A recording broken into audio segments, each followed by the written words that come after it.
welcome back to my channel. My name is Brittney Bundles, and today's video is going to be all about returning customer rates. We're going to be going over what is a good customer return rate. I'm going to be sharing with you all what my returning customer rate was last year.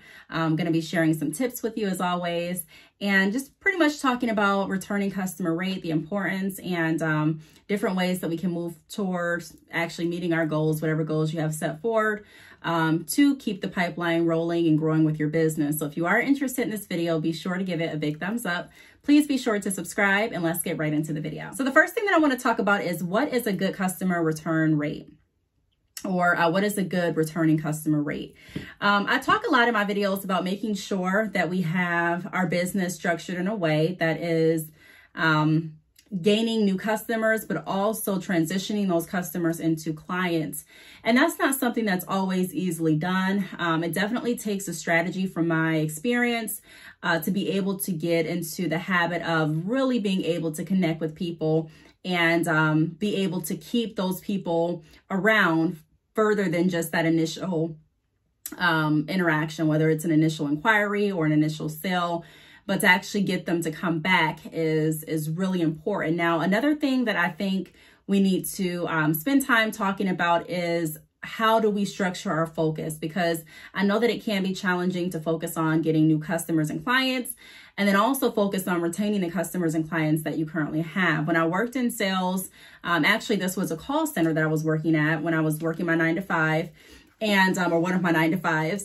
And they would constantly talk about in different meetings how they weren't able to, or how they were struggling to keep current customers satisfied. And when I got moved into the retention department with the company that I was working with, I really tried to challenge myself to figure out, okay, what can I do to make sure that anyone that crosses my line on the phone, actually saw the value in the company and wanted to stay.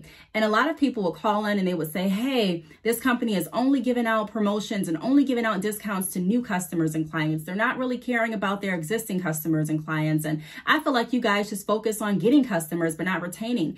And I used to always hear that, just, like I said, at my 9-to-5, and I was not the executive anything, I wasn't a manager in that role or anything like that. So I really didn't have too much say or input as to what I would suggest. But because I was so intrigued with sales and so intrigued with business, that I would contemplate, what I would do if I was in charge. If this was my business, what kind of things would I do differently? And I tried to implement some of those strategies as long as they lined up with the, requirements and the expectations that the job had set forth for us. But I tried to implement some of those, and I noticed, and so did my bosses and my coworkers. They noticed that I was doing really well with retaining customers. And so they would ask me to speak on what was working, and they would ask me to eventually, talk to my teammates and explain to them what I was doing that was causing my retention rate to be pretty good, and just things like that. And so I would experiment. I really would experiment with different techniques to see what would go over better with certain scenarios. And so I've taken that same mentality over to my business and experimented on what is going to work best, because like I said, it can definitely be a challenge, especially if you're new in business, wanting to get new customers, but also finding that line to cater and still keep the existing customers wanting to shop with you. So let's go ahead and get started. The first thing that I wanted to go over is what is a good repeat customer rate. So what I did is I took that question and I literally put it into Google. I put it into Google, and I'm going to be reading some of the things that popped up on Google. So the first thing that pops up is, I believe it's from littlestreamsoftware.com, and it says, that said, a repeat purchase rate from 20 to 40% is a good range to be in. Shopify has found that a 27 repeat purchase rate is considered a good baseline, and that's what I use in the analysis inside of Repeat Purchase Insights. So that's one opinion. There's another opinion, I believe, I'm not sure what website, is it Gecko Board? I'm not sure, but it pops up on Google. And it says, although benchmarks vary from company to company, most e-commerce businesses have 25 to 30% returning customers. If you have closer to 50% repeat customers, you'll want to invest more in marketing to expand your customer base. So that's another opinion. So the first one was 20 to 40%, and also highlighting that Shopify has found that 27% repeat purchase rate is considered a good baseline. And the next opinion is saying 25 to 30%. Now, I did scroll down and I saw a few others, and everyone had pretty much like the 20-ish to 40-ish range. You know, you can get in between, but it was typically 20 to 40-ish. So that's what I'm going to go off of.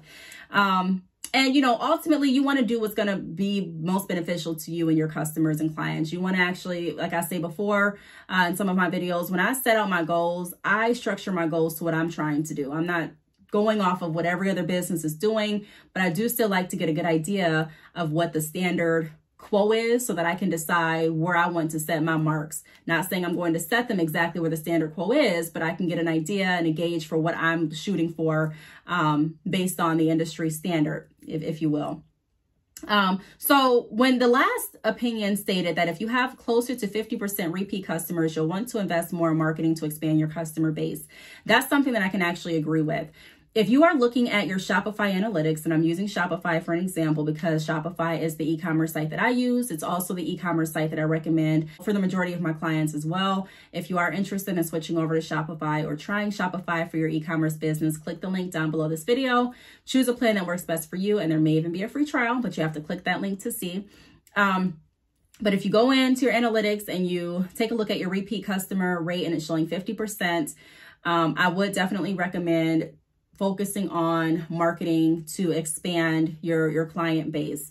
And, you know, I don't want to say there's nothing right or wrong with it. I would just look at the challenge. Where's the growth? And that's how I challenge myself. So where can I grow at? If that was me, I would look at how can I grow to get more people in, because you don't want a company that's completely full of just existing customers, because at that point, you're not really growing your business. You're not adding to it. You know, you're maintaining, which is great, but my goal is to not only maintain, but also to continue growing. So in order to continue growing, you do want a pipeline of new customers coming in as well. And then you also want a retention strategy where you're retaining and maintaining the customer relationships and client relationships that you already have. So I do agree with that. So that's what we have here, or that's what we have, you know, when I Googled what's a good repeat customer rate. We have that 20 to 40% range.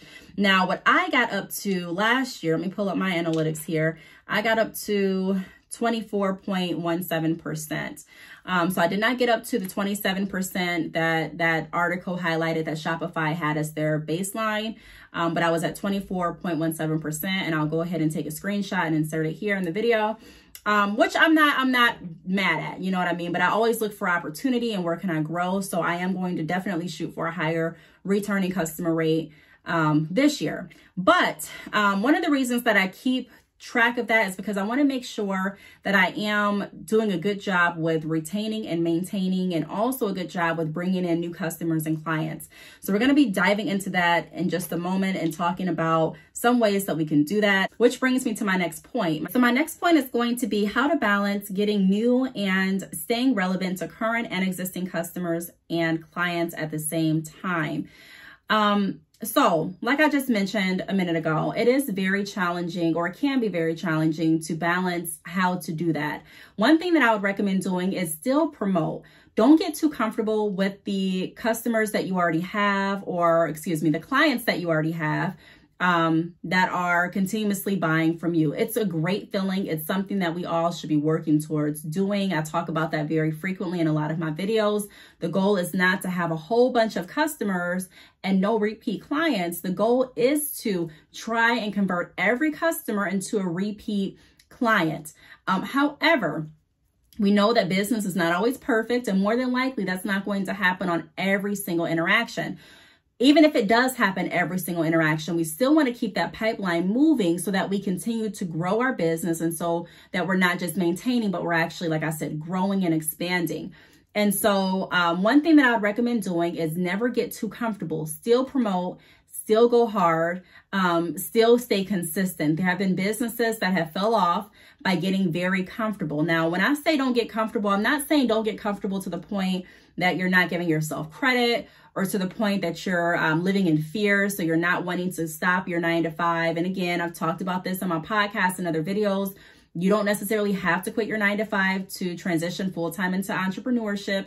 However, there have been people that have specifically asked me, how can I leave my 9-to-5 and go 100% with my business and have my business be able to sustain my lifestyle? It's definitely possible to do so. So I'm not saying stick at a place that you don't want to be in because you're scared to transition, or you're saying, I don't want to be too confident. I don't want to get too comfortable. No, you can be comfortable in your business. But when I say don't get too comfortable, I mean, don't stop promoting your business because you're in a good place.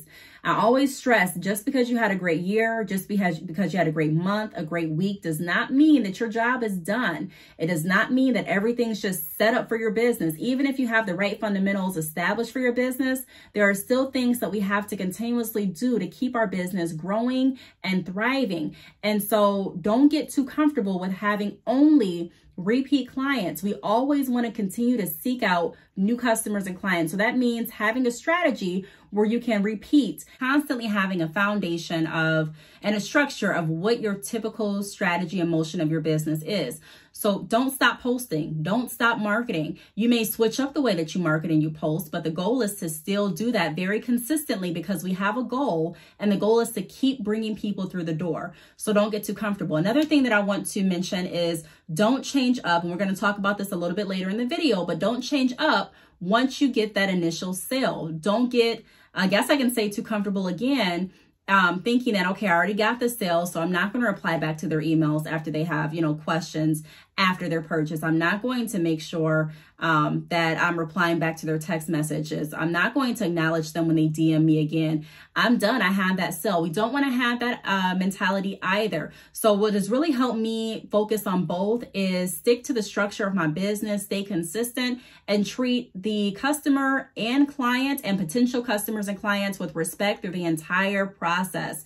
I'm not choosing to treat potential customers less than or clients higher than. I'm treating everyone as people, everyone with respect, and that speaks volumes, and it goes far in business. Now, does that mean that you're not going to have certain incentives for certain clients or certain incentives for new customers only? It does not mean that, but it does mean that you're treating everyone with integrity, and that you're making sure that you're fulfilling your job and your role to everyone equally. And that's not only going to help them feel like you actually care, but it's also going to help when word of mouth kicks in, because that's another marketing opportunity that I think a lot of people forget about. 9 times out of 10, if someone purchased from you, they're going to tell someone, whether it's their mom, whether it's their friend, whether it's their social group, whoever the case may be, they're going to tell someone. So one of the tips that have helped with that is still promote while being conscious of how you promote and interact. So that's what I do. I'm still marketing to attract and to let new potential customers and clients know that I'm here. These are the benefits that I offer, and then I can go into value once I'm actually able to start an interaction with that potential customer or client and see what they're looking for and what benefit I have that would be of value to them. But I'm being very well-rounded with how I market. And then I also keep in mind that discounts, are great, but customer service outweighs discounts almost every time. Even if you have a customer, and I've experienced this, that have gone over to another company because they had a discount or a special going on, and they've experienced how that company is, especially if they had an interaction with the owner or had an interaction with someone that works for the company, and say the interaction was not well, even though they got that discount. I've had so many people email me back like, yeah, I should have not gone over there. I did not get a reply back to my question until 4 days. I was not able to ask all the questions that I had. I was not able to get what I was looking for. You always have answered my question. You've always have done this. And so customer service will always outweigh. So it's really important when you are marketing and when you do get your new customer to treat them the same. And we're going to talk about that later on in the video too, because a lot of entrepreneurs, I've seen this, a lot of business owners change up as soon as they get a new customer through the door. And that's not the time to change up. The next thing that I want to talk about is get an e-commerce site that allows you to hold yourself accountable to goals by displaying your analytics. So one of the reasons that I use Shopify, like I've mentioned in multiple videos, is because of the analytics. It's really important to make sure that your analytics are displayed and that you can actually keep track and hold yourself accountable. One of the ways that I hold myself accountable is through my analytics. And if my goal is to have a repeat rate of over 25% this year, I'm going to need analytics to be able to see, okay, am I at 25%? Although I'm not a strictly numbers person, I do take into account numbers because that's how I'm able to measure certain goal markers. And then I also pay more attention to the action steps that I'm putting into my business and into my work schedule, because typically if you're doing the right behavior steps, you're going to see the numbers follow. So, that's one thing that I would definitely recommend if you are working towards getting your repeat customer rate to a number that you're satisfied with.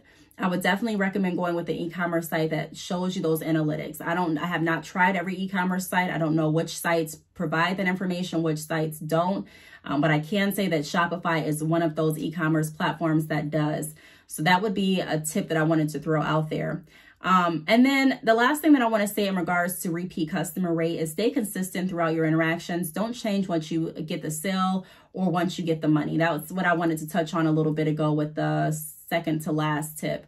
When I talked about not changing once you get that sale, there are so many business owners that have been guilty of switching up once they actually get a sale.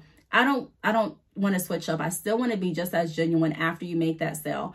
And what I mean by that is if you're not cautious, we get so wrapped up in just trying to get a sale that you may reply to an email or reply to a text that's talking about they're on the website right now and they're ready to purchase versus someone that's asking a question and it doesn't seem as urgent. And then once you make that sale and the person comes back and asks another question, you're just on to the next. It's okay to prioritize your orders based on the urgency and based on where customers are at and what they're looking for. But you do want to make sure that you're still keeping your integrity and you're still treating your customers and clients as if they're your customers and clients, even after they have that sale. Because remember our overall goal, it's not just to get them through the door, but when you get them through the door, you have the potential of marketing right there. Why? Because more than likely they're going to tell someone about you, whether it's their friend, their family member, maybe they make a post and thank you on social media. Who knows? But they're more than likely someone else is going to know about that interaction. So you do want to be cautious of how you treat people. And even if they don't say anything to anyone, they still are going to remember how they were treated. There have been instances where I've purchased from certain businesses and I've forgotten what I purchased, years down the line, but I always remember why I wouldn't go back to that business. Why? Because I remember how I felt. People typically remember how they feel. They may forget the product that they bought. They may forget the price of the product. They may forget even when they bought it, but more than likely they're going to remember how that interaction with your company made them feel. So please try to continue to keep the relationship going and still try to continue to be courteous and provide great customer service even after you have that sale, because it's not just about after you secure the sale or just getting the sale and you're done, but it's really about how you continue with that overall interaction even after that sale is secured. People are going to remember that. So if we're looking at building repeat business, repeat clients, and still working on getting new customers and clients, that's a great way to do so by making sure that you're handling every interaction, new or existing, with the most respect and integrity that you possibly can, because that's going to speak and go further than any discount that you can possibly create. People are going to remember, like I said, how you treated them, how they felt. And that's going to set the tone for the relationship and how it carries out. So that's what I want to talk about as far as repeat business and making sure that your repeat rate is at a place that you're okay with. I am shooting for around 25% this year. I'm not going to, if I get higher, then okay, I'm going to, I'm not trying to be too high where it indicates that I'm not bringing in new customers either, but I do want to be at a healthy rate for my business and for my goal. And so I wanted to stress that, be cautious of the things that you post. You can definitely post to get people interested, but you also want to be cautious of how you post and what you post so that you're not offending any of your other customers and clients. And it's okay to offer new customer promotions. It's okay to offer existing customer discounts. It's it's okay to do that. So I'm going to be creating a follow-up video talking about some ways that you can position certain new customer incentives and existing customer incentives and incentives for your newsletter and email subscribers and things like that. And some of the ways that I was able to keep those customers with the company that I was working for in the beginning of the video that I, mentioned, when they would say things like, well, hey, how come the company only caters to new customers? I'm going to go over and share some of the things that I would say in regards to that sentence and how I was able to keep them with the company and keep the, the retention rate pretty good with my job title at that time. So that information will be coming. It's going to also help us, I believe, in being able to work towards implementing some of those strategies into our own business and keeping customers as well while gaining new. If you have any additional questions, feel free to leave them down below. Thanks so much for watching, and I will see you all in the next video. Bye.